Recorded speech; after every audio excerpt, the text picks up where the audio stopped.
बिस्मिल्लाहिर्रहमानिर्रहीम अस्सलाम वालेकुम। You all are watching psycho informative.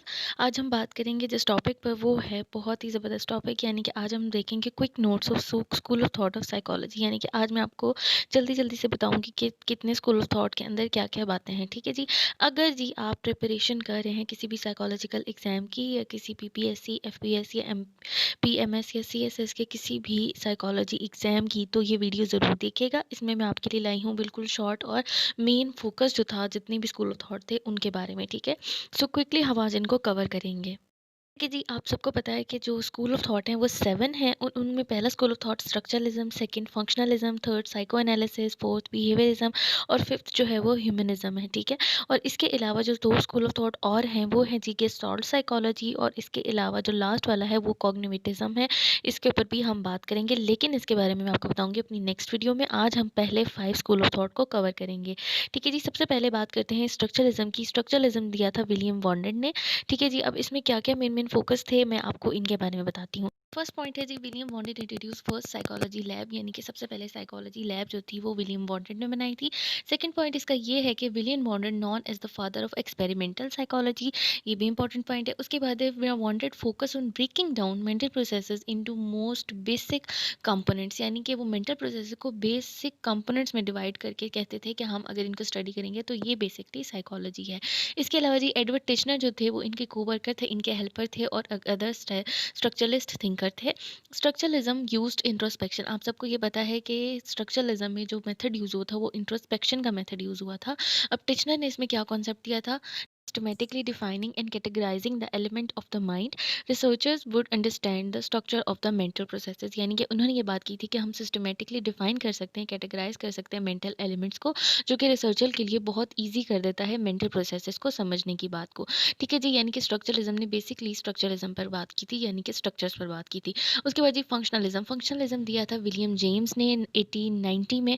अब इसके पॉइंट्स देख लेते हैं। Functionalism is formed as a reaction of structuralism, यानी फंक्शनलिज्म जो है वो स्ट्रक्चरलिज्म के रिएक्शन में बनाया गया था। उसके बाद heavily influenced by American psychologist William James. William James जो थे उन्होंने इसको इन्फ्लुएंस किया था। उसके बाद जी James felt the psychology should have practical value. वो इस बात पर फोकस करते थे कि जो साइकोलॉजी है उसको प्रैक्टिकल वैल्यू होनी चाहिए, या उसमें प्रैक्टिकलिटी होनी चाहिए। ठीक है जी। Other functionalist are John Dewey and Harvey car.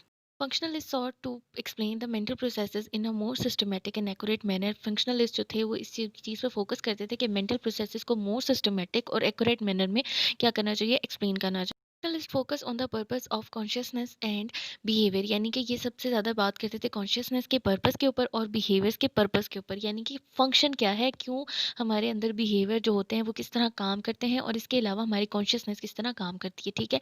पहले वालों ने स्ट्रक्चर की बात की, दूसरों वालों ने फंक्शन की बात की। ठीक है। Functionalism also emphasized individual differences. ये सबसे बड़ी अचीवमेंट थी फंक्शनलिज्म की, कि फंक्शनलिज्म ने इंडिविजुअल डिफरेंसेस को अचीव किया था। उसके बाद जी हम बात करते हैं थर्ड स्कूल ऑफ थॉट की, यानी कि साइको एनालिसिस की। सिगमंड फ्रॉइड ने इसको दिया था।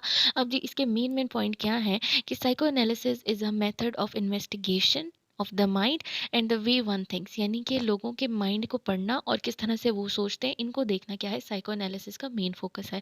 इसके अलावा जी psychoanalytical theory were based on the introductive method, introspection and clinical examination. आपको पता है कि फ्रॉइड की जितनी भी कंट्रीब्यूशन है, जितना भी काम है, वो सारा क्लिनिकल एग्जामिनेशन के ऊपर बेस करता है। उसकी जो इंट्रोडक्टिव मेथड्स थे, इंट्रोस्पेक्शन के मेथड्स थे, उसके ऊपर उसकी सारी स्टडीज़ जो हैं वो बिलोंग करती हैं, उसके ऊपर बेस करती हैं। के बाद जी psychoanalysis tackled subjects such as sexuality, repression and the unconscious mind as general aspect of psychological development, यानी कि ये जो कुछ ऐसे कॉन्सेप्ट है जिनके ऊपर पहले बात नहीं की थी, साइको एनालिसिस ने इनको उजागर किया था, इनके ऊपर बात की थी। बेसिकली सेक्सुअलिटी के ऊपर किस तरह हमारी सेक्सुअल डेवलपमेंट होती है, उसके बाद हमारे अंदर अनकॉन्शियस माइंड किस तरह से अपना रोल प्ले करता है हमारी जो है ना डेवलपमेंट में, तो इसके ऊपर साइको एनालिसिस ने काम किया था। अब साइको एनालिसिस में जो क्लिनिकल मेथड यूज़ हुए थे उसमें फ्री एसोसिएशन और ड्रीम इंटरप्रिटेशन जो थे वो मोस्ट फेमस मेथड है, जो कि साइको एनालिसिस में यूज़ किए जाते हैं। इसके अलावा जी कैरल यंग के बारे में आप पढ़ेंगे। कैरल यंग जो थे वो फादर थे एनालिटिकल साइकोलॉजी के, और इन्होंने आर्क्योटाइप्स के ऊपर काम किया था। ठीक है जी। इसके अलावा जी मेजर थिंकर इसमें थे एरिक रिक्सन थे, उसके बाद मेलन कैलन थे, कैरन हॉर्नी थी, एरिक थे, उसके एरिक फॉर्मन थे, और एना फ्रॉइड थी, जो कि न्यू फ्रॉइडन के नाम से जाने जाते हैं, क्योंकि इन्होंने school of thought psycho analysis को थोड़ा सा डाइवर्स करके पेश किया था, तो इसलिए इनको न्यू फ्रॉइडन का नाम दिया जाता है। उसके बाद जी हम बात करते हैं मोस्ट फेमस बिहेवियरिज़्म की। बिहेवियरिज़्म की क्या-क्या कंट्रीब्यूशन है और क्या-क्या इनमें है इम्पोर्टेंट, अब हम उनको देखते हैं। जैसे कि आप सबको पता है कि बिहेवियरिज्म के फाउंडर जो थे वो जेबी वॉटसन आया था 1950s में। ठीक है जी। Behaviourism is developed by JB Watson, embraced and extended by Edward Thorndike, Carl Lahore, Hull, Edward C, and Tolman, Ivan Pavlov and BF Skinner. मतलब ये सारे क्या थे, इसके थिंकर थे, इसके मेजर कंट्रीब्यूटर थे। अब जी सबसे पहले बिहेवियरिज्म में क्या था, क्लासिकल कंडीशनिंग जो था वो सबसे पहला बिहेवियरिस्ट मॉडल था। इसके अलावा जी theories of learning emphasize and predisposition and conditioned by the environment. यानी कि ये बात करते थे कि लोग किस तरह से अपने इन्वायरमेंट में कंडीशनड होकर अपने इन्वायरमेंट से पहले ही अजम्पशंस करके अपने बिहेवियर को मॉडिफाई करते हैं। ये सबसे पहले जो था बिहेवियरिज्म में कॉन्सेप्ट आया था। इसके अलावा जी लिटिल एल्बर्ट का जो एक्सपेरिमेंट था उसमें दोनों किस्म की जो कंडीशनिंग थी वो अप्लाई की गई थी, क्लासिकल और ऑपरेट कंडीशनिंग की, जो कि बहुत मशहूर एक्सपेरिमेंट है जेबी वॉटसन का। Research consist of laboratory based animal experimentation. यानी कि बिहेवियरिज्म में जितनी भी एक्सपेरिमेंटेशन हुई थी, जितना भी काम हुआ था साइकोलॉजी के ऊपर, वो बेसिकली एनिमल्स के ऊपर किया गया था। ठीक है। इसके अलावा इसका एक और इम्पॉर्टेंट पॉइंट ये है कि स्किनर्स का जो बिहेवियरिज्म था वो फोकस करता था बिहेवियर और इन्वायरमेंट रिलेशन के अंदर। यानी कि बिहेवियर किस तरह से इन्वायरमेंट के ऊपर डिपेंड करता है और इन्वायरमेंट किस तरह से बिहेवियर के ऊपर अफेक्ट करता है। ये था जी स्किनर का जो बिहेवियरिज्म था। अब स्किनर वर्क ऑन बिहेवियरिज्म, यानी कि स्किनर ने क्या किया था, बिहेवियरिज्म पर काम किया था ऑपरेंट कंडीशनिंग में। इसके अलावा जो लिंग्विस्टिक थे एक, उन्होंने इस पर क्रिटिसाइज किया था, behavioristic model of language acquisition is widely regarded as the key factor in the declining of behaviorism. यानी कि बिहेवियरिज्म की जो लैंग्वेज थी उसके ऊपर उन्होंने क्रिटिसाइज किया था कि इस लैंग्वेज की वजह से जो बिहेवियरिज्म है वो सक्सेसफुल नहीं है।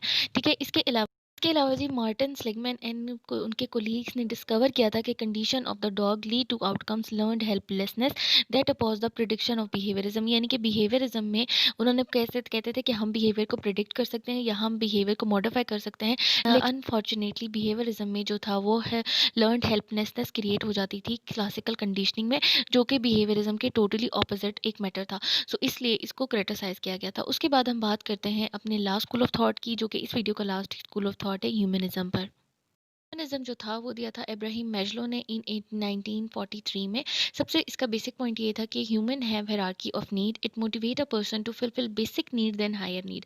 इन्होंने ये कॉन्सेप्ट दिया था कि हर इंसान की बेसिकली 5 नीड्स होती हैं, जिसमें से सबसे पहले लोअर और उसकी बेसिक नीड होती है, जिसको फुलफिल करते करते वो जो है 5th लेवल पर पहुंचता है, जहाँ पर उसको सेल्फ एक्चुअलाइजेशन मिलती है, यानी कि मोर कॉम्प्लेक्स नीड उसकी पूरी होती है। अब humanistic psychology was develop in the reaction of behaviourism and psycho analysis.